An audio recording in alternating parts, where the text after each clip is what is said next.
বিচার করে নাই। অথচ আমাদের দেশের কিছু বিচারক আছে মহল্লায় মহল্লায়, পাড়ায় পাড়ায়, গ্রামে গ্রামে, যারা বিচারের রায় দেয় সাক্ষীর কোনো দরকার নেই। কথা কন ঠিক আছে না? ঠিক কিনা ধরে কন? কোনো সাক্ষীর দরকার নাই।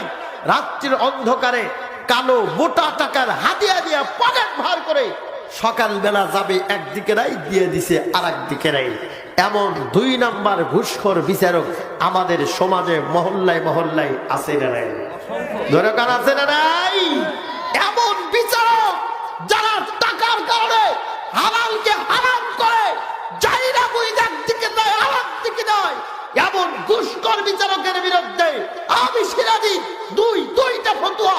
1 নাম্বার ফতোয়া হলো এমন বিচারকের ইমান ঠিক নাই। 2 নাম্বার হলো এমন ঘুষখোর বিচারক